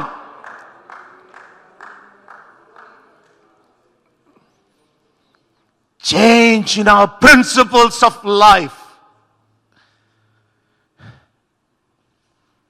Number 4, our appraisal, pricing. എന്ന വാക്കുകളൊന്ന് ചേരാൻ വേണ്ടി ഉപയോഗിക്കുന്നു എന്നുള്ളത്. It's prizing. അത് വാക്ക് വ്യത്യസ്തമാണ് എങ്കിലും ആശയം ഞാൻ കൊണ്ടുവരാം. Appraisal, evaluating and valuing things in the light of eternity. എന്ന് പറഞ്ഞാൽ നാം ഓരോ കാര്യങ്ങളെ വിലയിരുത്തുന്നതും വിലയിടുന്നതും, evaluating and valuing things in the light of eternity. നമ്മൾ കാര്യങ്ങളെ കാണുന്നത് എല്ലാവരും കാണുന്നത് പോലല്ല, എല്ലാവരും വിലയിരുത്തുന്നത് പോലല്ല കാര്യങ്ങളെ നമ്മൾ വിലയിരുത്തുന്നതും വിലയിടുന്നതും. വ്യത്യസ്തമായ തലത്തിലാണ് ആയിരിക്കണം. പൗലോസ് പറയുന്നുണ്ടല്ലോ, നൊടി നേരത്തേക്കുള്ള ലഘുവായ കഷ്ടം അത്യന്തം അനവധിയായി തേജസ്സിന് നിത്യഘനം ഞങ്ങൾക്ക് കിട്ടുവാൻ ഹേതുവാകുന്നു. ശ്രദ്ധിക്കുക, when we evaluate our sufferings, our afflictions, our troubles, what would be our response? Normally, സാധാരണ നിലയിൽ നമ്മുടെ ജീവിതത്തിന്റെ കഷ്ടങ്ങളെ, പ്രയാസങ്ങളെ, ബുദ്ധിമുട്ടുകളെ, ഞെരുക്കങ്ങളെ ഒക്കെ നമ്മൾ വിലയിരുത്തുകയാണെങ്കിൽ നമുക്ക് എന്നാ തോന്നും? എന്ന് തീരും എന്റെ കഷ്ടം ഇനി മഞ്ഞിലേ. കുഴപ്പമില്ല, അതിനെ ചേർന്ന് പ്രത്യാശ വരുന്നുണ്ട്. ഞാൻ അത്രയും മാത്രമേ ആശയത്തിന് എടുക്കുന്നുള്ളൂ. എന്നാൽ വിൽസൺ ബ്രദർ പാടിയതുപോലെ നിത്യതയുടെ വെളിച്ചത്തില് കഷ്ടതയെ കണ്ടു കഴിയുമ്പോൾ പാടുന്നത് എന്താണെന്നറിയോ? കഷ്ടങ്ങൾ സാരമില്ല, കണ്ണുനീർ നിത്യതേജസ്സിൻ ഘനമോർത്തിടുമ്പോൾ നോടി നേരത്തേക്കുള്ള കഷ്ടങ്ങൾ. ഏതാ ഈ ദിവസങ്ങളിൽ പാടുന്നേ? അത് പാടുന്നേ ഇല്ലല്ലോ. പിന്നെ What's our attitude? How do we evaluate? റോമാലേഖനത്തിൽ പൗലോസ് പറയുന്നത് എന്നറിയാം, നമ്മിൽ വെളിപ്പെടുവാനുള്ള തേജസ് വിചാരിച്ചാൽ, ഒന്ന് വിചാരിച്ചാ മതി. നിത്യതയുടെ വെളിച്ചത്തിൽ ഒന്ന് വിലയിരുത്തിയാൽ മതി. വെളിപ്പെടുവാനുള്ള തേജസ്സിനെ ഒന്ന് ഓർത്താൽ മതി. സഭ സ്ഥാപിച്ച പൗലോസ് കാരാഗ്രഹവാസത്തിലായിരിക്കുമ്പോൾ ഫിലിപ്പിയിലെ വിശ്വാസികൾക്ക് നിശ്ചയമായും വിഷമമുണ്ടായി കാണും. വിടുതലിന് വേണ്ടി അവർ പ്രാർത്ഥിച്ചു കാണും. പക്ഷേ കാരാഗ്രഹത്തിൽ കിടന്നുകൊണ്ട് പൗലോസ് അവരെ ആശ്വസിപ്പിക്കുവാൻ, പ്രബോധിപ്പിക്കുവാൻ ഒരു ലേഖനം എഴുതിയപ്പോ എന്താണ് എഴുതിയതെന്നറിയാമോ? എനിക്ക് ഭവിച്ചത് സുവിശേഷത്തിന്റെ അഭിവൃദ്ധിക്ക് കാരണമായി എന്ന് നിങ്ങൾ അറിയാതിരിക്കരുത്. നിങ്ങൾ ഒരു കാര്യം അറിയണം, ഞാൻ ബന്ധനസ്ഥന ചങ്ങല ധരിച്ചു കിടക്കുക, പക്ഷേ അത് സുവിശേഷത്തിന്റെ അഭിവൃദ്ധിക്ക് കാരണമായിട്ടുണ്ട്. കൈസരുടെ അരമനയിൽ വരെ സുവിശേഷമെത്താൻ അത് മുഖാന്തരമായിട്ടുണ്ട്. അതുകൊണ്ട് നിങ്ങൾ സ്തോത്രം ചെയ്യാനാണ് പറയുന്നത്.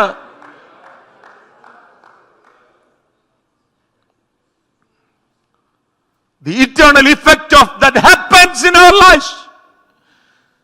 നമ്മുടെ ജീവിതത്തിൽ സംഭവിക്കുന്നതിന്റെ ആത്യന്തികമായ നിത്യതയുടെ പ്രതിഫലനം എന്ന് പറയുന്നത്, ഹല്ലേലൂയ, അത് ശ്രേഷ്ഠകരമാണെങ്കിൽ അതിൽ സന്തോഷിക്കാൻ നമുക്ക് ഇടയായി തീരണം. പ്രിയപ്പെട്ടവരെ,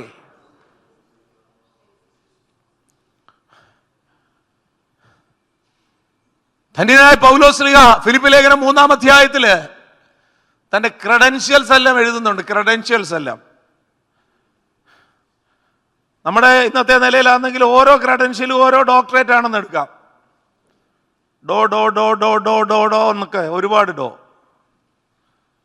8-ാം നാളിൽ പരിച്ഛേദനയേറ്റവൻ, ഇസ്രായേൽ ജാതിക്കാരൻ, ബെന്യാമീൻ ഗോത്രക്കാരൻ, പിന്നെ എബ്രായരിൽ നിന്ന് ജനിച്ച എബ്രായൻ, ന്യായപ്രമാണം സംബന്ധിച്ച് പരീശൻ, ശുഷ്കാന്തി സംബന്ധിച്ച് സഭയെ ഉപദ്രവിച്ചവൻ, ന്യായപ്രമാണത്തിന്റെ നീതി സംബന്ധിച്ച് അനിന്യൻ. എത്ര എണ്ണം ഉണ്ടെന്ന് നിങ്ങൾ എണ്ണിക്കോ, ഞാൻ എണ്ണിയില്ല ഇന്ന് രാത്രി. ഇത്രയും ക്രെഡൻഷ്യൽസ് ലോകപ്രകാരം എടുത്തു കാണിക്കാനുള്ള പുള്ളി 7-ാം വാക്യത്തിലേക്കൊക്കെ വരുമ്പോൾ പറയുന്നതെന്നറിയാവോ? എനിക്ക് ലാഭമായതൊക്കെ ഞാൻ എന്നാ ചെയ്യുകയെന്നറിയോ? ഛേദമെന്നെണ്ണുക. ക്രിസ്തുവേശുവിനെ കുറിച്ചുള്ള പരിജ്ഞാനത്തിന്റെ ശ്രേഷ്ഠത നിമിത്തം ഞാൻ സകല ഉപേക്ഷിച്ച് ഛേദമെണ്ണുകയാ. What an attitude! What an evaluation! What an appraisal! ഒരു വലിയ മനുഷ്യനെ കുറിച്ച് എബ്രായ ലേഖനക്കാരന് 11-ാം അധ്യായത്തിന്റെ 24 മുതൽ 26 വരെയുള്ള വാക്യങ്ങൾ ഇങ്ങനെ എഴുതി: വിശ്വാസത്താൽ മോശതാൻ വളർന്നപ്പോൾ പാപത്തിന്റെ തൽക്കാല ഭോഗത്തെക്കാളും ദൈവജനത്തോടുകൂടെ കഷ്ടമനുഭവിക്കുന്നത് നമ്മളന്ന് എന്താ ചോദിച്ചേനെ? Man, Moses, are you not mad in? നല്ല നാടൻ ഭാഷ ചോദിച്ചാൽ എടാ വട്ടാന്നോടാ. ചോദിക്കത്തില്ലേ? ബോധമുള്ളവർ ചോദിച്ചു പോകുമല്ലോ. God an opportunity to become the prince of Egypt. Maybe later the Pharaoh of Egypt. But here this man, he is choosing his choice to suffer with the people of God. ഫറവോന്റെ പുത്രിയുടെ മകനെന്ന് വിളിക്കപ്പെടുന്നത് എന്തോ ചെയ്തു? നിരസിച്ചു. പ്രതിഫലം നോക്കിയത് കൊണ്ട് ഫറവോന്റെ പുത്രിയുടെ മകനെന്ന് വിളിക്കപ്പെടുന്നത് നിരസിച്ചു. മിസ്രയീമിലെ നിക്ഷേപങ്ങളെക്കാൾ ക്രിസ്തുവിന് നിന്ന വലിയ ധനമെന്നെണ്ണി. ആർക്കും മനസ്സിലാകാത്ത കാര്യമാ അന്ന് മോശ ചെയ്തത്. പക്ഷേ ആത്മാവിൽ അപ്പോസ്തലൻ എനിക്കും നിങ്ങൾക്കും വേണ്ടി എഴുതി വെച്ചു, പ്രിയപ്പെട്ടവരെ, evaluate the situations in the light of eternity. നിത്യതയുടെ വെളിച്ചത്തിൽ വേണം ജീവിത സാഹചര്യങ്ങളെ വിലയിരുത്തുവാൻ, തിരഞ്ഞെടുക്കുവാൻ. One side it was the promise of all the pleasures, but he chose to suffer with the people of God. One side it was offered the position of a prince, but he chose to be a servant of the Lord. One side all the treasures of Egypt was at his hands. ഇസ്രായേലിലെ സകല നിക്ഷേപങ്ങളും അവന്റെ അവകാശം എന്ന് വന്നപ്പം he chose the reproach of Christ as his wealth. ക്രിസ്തുവിന്റെ നിന്ദ അവന്റെ വലിയ ധനമെന്നെണ്ണി. ഇന്ന് രാത്രി എന്നെ കേൾക്കുന്ന ദൈവത്തിന്റെ പൈതലെ, ദൈവനാമ നിമിത്തം, ദൈവരാജ്യ നിമിത്തം നീ നഷ്ടമാക്കുന്നതിന് ഒരു വേലയുണ്ടെന്ന് ഓ ഹല്ലേലൂയ. ഇന്നലകളിൽ നീ കാഴ്ചപ്പാടോടുകൂടെ തിരഞ്ഞെടുത്ത തിരഞ്ഞെടുപ്പുകൾ അത് നഷ്ടക്കച്ചവടമല്ലെന്ന് ഇന്ന് രാത്രി പരിശുദ്ധാത്മാവ് പറയുമ്പോൾ സന്തോഷിക്കാൻ കൃപ ലഭിച്ച ദൈവമക്കൾക്കായി ഞാൻ എന്റെ കർത്താവിനെ സ്തുതിക്കുകയാണ്.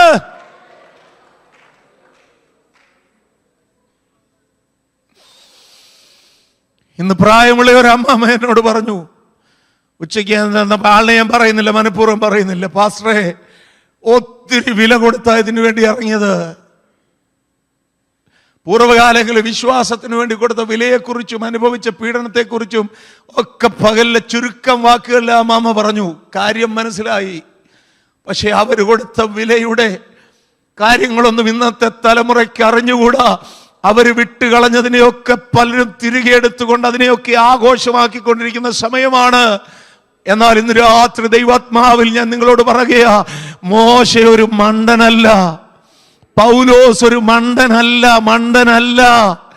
ജിം എലിയറ്റ് എന്ന് പറയുന്ന മനുഷ്യൻ പറഞ്ഞ ഒരു വലിയ വാചകമുണ്ട്, നഷ്ടപ്പെടാത്തതിനെ നേടേണ്ടതിന് വേണ്ടി നഷ്ടപ്പെടുന്നതിനെ നഷ്ടപ്പെടുത്തുന്നവൻ മണ്ടനല്ലെന്ന്, പോഷനല്ലെന്ന്. മനസ്സിലായോ? ഒന്നുകൂടെ ഞാൻ പറയാം, നഷ്ടപ്പെടുന്നതിനെ വിട്ടുകളഞ്ഞുകൊണ്ട് നഷ്ടപ്പെടാത്തതിനെ നേടുന്നവൻ മണ്ടനല്ലെന്ന്, ഭോഷനല്ലെന്ന്, മഠയനല്ലെന്ന്. ഇന്ന് രാത്രി എത്ര ദൈവമക്കളുടെ അകക്കണ്ണുകൾ ഒന്ന് പ്രകാശിക്കുന്നുണ്ട്. സ്തോത്ര, ഹല്ലേലൂയ, ഹല്ലേലൂയ. അതാണ് ഇന്നലെ രാത്രി നമ്മൾ പറഞ്ഞത്. വിട്ടുപോകുന്നതിനെ ഓർത്തിരുന്നുവെങ്കിൽ അവർ മടങ്ങിപ്പോകാൻ ഇടയുണ്ടായിരുന്നു. എന്നാൽ അവർ മടങ്ങിപ്പോയില്ല. വിട്ടുപോകുന്നതിനെ അവർ തിരിഞ്ഞു നോക്കിയില്ല. ഛർദ്ദിച്ചതിനെ അവർ തിരിച്ചെടുത്തില്ല. ഹല്ലേലൂയ.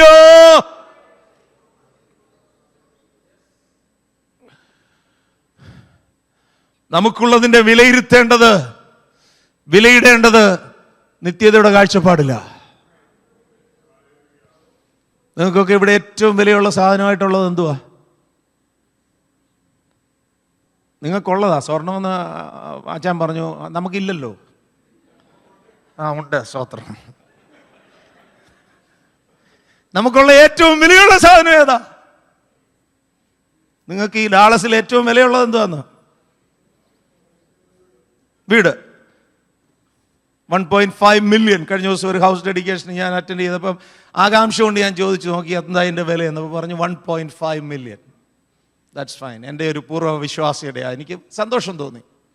പക്ഷെ ബാങ്കുകാരുടെയാ.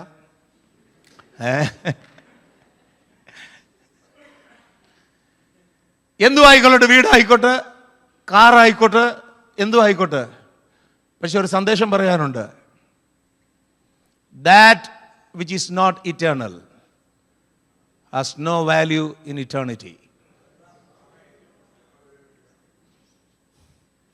നിത്യമല്ലാത്തതിനൊന്നും നിത്യതയിൽ അവിടെ ചെല്ലുമ്പോഴേ ഒരു ദൂതൻ വാതുക്കെ നിൽക്കുന്നെന്ന് വിചാരിച്ചു. എനിക്ക് അതൊന്നും അറിഞ്ഞുകൂടാ. പുള്ളിയോട് എന്ന് പറയാം, അറിയാമോ ഞാൻ 5 മില്യൻ്റെ വീട്ടിലാണ് ഡാളസിൽ താമസിച്ചേ. വല്ല വകുപ്പ് ഉണ്ടോ പ്രിയപ്പെട്ടവരെ? It's of no value. നമ്മൾ എത്ര വലിയ കൊട്ടാരത്തിലാണ് പാർക്കുന്നതെങ്കിലും നിത്യതയിൽ അതിനൊന്നും വിലയില്ല. 4 പേർക്ക് നിന്റെ വീട് തണലായിട്ടുണ്ടെങ്കിൽ അതിന് പ്രതിഫലം ഉണ്ടാകും അവിടെ. എത്ര വില കൂടിയ കാറേലാണ് അവിടെ നടന്നത്, അവിടെ വിഷയമല്ല. പക്ഷെ ആ കാറ് 4 വണ്ടിയില്ലാത്തവർക്കോ എന്തെങ്കിലും ബുദ്ധിമുട്ടുള്ളവർക്കോ ഉപകരിച്ചിട്ടുണ്ടെങ്കിൽ അത് അവിടെ പ്രതിഫലിക്കും കേട്ടോ. ഞാൻ പറഞ്ഞു വരുന്നതിൻ്റെ അർത്ഥം എന്ന് പറയുന്നത് appraisal, prizing, evaluating and valuing things in the light of eternity. നിത്യതയുടെ വെളിച്ചത്തിൽ മാത്രമേ കാര്യങ്ങളെ വിലയിരുത്താവൂ. സമയം തീരുന്നു. അതുകൊണ്ട് അവസാനത്തെ കാര്യം കൂടെ പറഞ്ഞ് അവസാനിപ്പിക്കാം. It's about our preparation in the light of eternity. നിത്യതയുടെ വെളിച്ചത്തിൽ നമ്മൾ എന്ത് ചെയ്യണമെന്നറിയാമോ? നമ്മളെ തന്നെ ഒരുക്കണം. നാട്ടിൽ ഇപ്പം പിള്ളേരോടൊക്കെ ഞാൻ ചോദിക്കും, മോനെ എന്തെടുക്കുക? ചില പറയുന്നതെന്നറിയാം, പക്ഷേ ജർമ്മൻ പഠിക്കുക എന്ന് പറഞ്ഞു. ജർമ്മൻ പഠിക്കുക. നാട്ടിലെ പിള്ളേരെല്ലാം ജർമ്മൻ പഠിക്കുക. ചില ഫ്രഞ്ച് പഠിക്കുക എന്ന് പറയും. ചില പറയും എൻക്ലക്സിന് പ്രിപ്പയർ ചെയ്തുകൊണ്ടിരിക്കുക എന്ന് പറയും. നാട്ടിലേത് പിള്ളേരോട് ചോദിച്ചാൽ അവർക്കൊരു ഡ്രീം കൺട്രി ഉണ്ട്. Dream country. ആർക്കും ഇന്ത്യ താമസിക്കണ്ട, ഒറ്റ എണ്ണത്തിന് ഇന്ത്യ താമസിക്കണ്ട. എല്ലാവരും ഡ്രീം നേഷൻ കണ്ടുകൊണ്ടിരിക്കുക. ജർമ്മൻ പഠിക്കുക, ഫ്രഞ്ച് പഠിക്കുക, എൻക്ലക്സ് എഴുതുക, IELTS എഴുതുക. ഇതൊക്കെയാണ് നാട്ടിലെ വലിയ കച്ചവടം ഇപ്പോൾ. നല്ല കാര്യം, എല്ലാവരും വരട്ടെ, ഇവിടുത്തെ സഭയൊക്കെ നിറയട്ടെ. എനിക്ക് അസൂയൊന്നുമില്ല കേട്ടോ. മറ്റൊരു ദേശത്തേക്ക് കുടിയേറാൻ എന്ത് കഠിന ശ്രമങ്ങളാണ് നടത്തുന്നേ? 5 കടലെന്നൊക്കെ പറയുന്നത് ശരിയാ. 5 കടൽ കടന്ന് ഇവിടെ വരെ ഒന്ന് വരാൻ വേണ്ടി എന്തോ ഒരു പരിശ്രമമാണ്. കഴിഞ്ഞ ദിവസം ഒരു ഫാമിലിയെ കണ്ട് 25 ലക്ഷം ഏജന്റിന് കൊടുത്തേച്ച് എങ്ങനെയോ വകുപ്പ് വിസ ഉണ്ടാക്കി ഈ രാജ്യത്ത് വന്നിട്ടുണ്ട്. കഷായിക്കുക കടന്ന്, എങ്ങനെയും എത്തിയാൽ മതി. സ്പേസിലേക്കൊക്കെ യാത്ര ചെയ്യുന്ന ആളുകളുടെ പ്രിപ്പറേഷൻ നിങ്ങൾക്ക് അറിയാമോ? എത്ര നാളാ അവരുടെ ഭക്ഷണ ക്രമീകരണം വരുത്തി, വസ്ത്രക്രമീകരണം വരുത്തി, ആളുകളുമായുള്ള സംസർഗത്തിൽ നകന്നു നിന്ന് they prepare themselves for a space journey. ഇന്ന് രാത്രി എന്നെ കേൾക്കുന്ന ദൈവത്തിൻ്റെ മക്കളെ, നമ്മൾ ഒരു ലക്ഷ്യം നോക്കി ഇറങ്ങി തിരിച്ചവരാ. Prepare. How about your preparation for eternity? നിത്യതയ്ക്ക് വേണ്ടിയുള്ള ഒരുക്കം എവിടെ വരെ ആയിട്ടുണ്ട്? 2005 ഞാൻ ദോഹയിലായിരിക്കുന്ന സമയത്ത്, 2006 ഒരു ദിവസം ചർച്ചിലെ ഒരു വിശ്വാസി സഹോദരി ഒരു പുതിയ കാർ ഓടിച്ചുകൊണ്ട് എൻ്റെ പാർസനേജിൻ്റെ മുന്നിലോട്ട് വന്നു.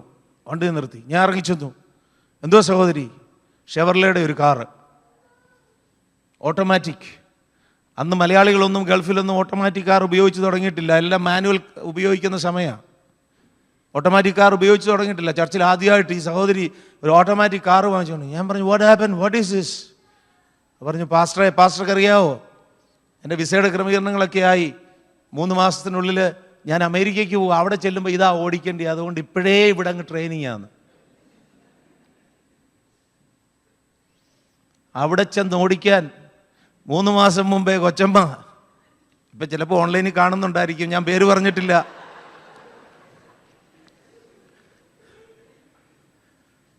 What A preparation. ഞാൻ ഹ്യൂമറസ് ആയിട്ട് പറഞ്ഞെങ്കിലും my question, are you preparing for eternity? ഇന്ന് സന്ധ്യയിൽ ഒരു ചിന്തകൾ ഇങ്ങനെ മനസ്സിലൂടെ പോകുമ്പോൾ പെട്ടെന്ന് വെളിപ്പാട് പുസ്തകം 19-7-8 ഭാഗങ്ങളിലേക്കൊക്കെ പോയി. അവിടെ നമ്മൾ വായിക്കുന്നതെന്നറിയാമോ?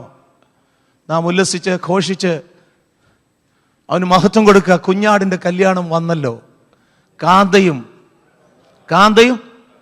ഇവിടുത്തെ കാന്തമാരെ മുഴുവൻ ബ്യൂട്ടീഷ്യനാണ് ഒരുക്കുന്നത്. പക്ഷെ ബ്യൂട്ടീഷ്യൻ ഒരുക്കാത്ത ഒരു കാന്തയുണ്ട്, അത് ക്രിസ്തുവിൻ്റെ കാന്തയാണ്. അവൾ തന്നെത്താൻ ഒരുങ്ങിയിരിക്കുന്നതാ പറയുന്നത്, തന്നെത്താൻ ഒരുക്കിയിരിക്കുന്നതാ പറയുന്നത്. എവിടെയായി തന്നെത്താനുള്ള ഒരുക്കം? കുഞ്ഞാടിന്റെ കാന്ത എന്നുള്ള നിലയിൽ തന്നെത്താനുള്ള ഒരുക്കം എവിടെയായി നിന്ന് രാത്രി ഒരു ചോദ്യം ചോദിക്കുക. ഒരുങ്ങിയോ? കാണുമോ നീ കർത്തൻ വരവിൽ? കേൾക്കുമോ കാഹള ശബ്ദത്തെ? അടുത്ത വാചകം എന്തുവാ? പ്രിയനിൻ വരവേറ്റം ആസന്നമേ, പ്രതിഫലം ലഭിക്കുന്നാൾ നിശ്ചയമേ. Are you prepared? ഒരുക്കമുള്ളവരായി എത്ര പേര് ഇന്ന് രാത്രി ഇവിടെയുണ്ട്?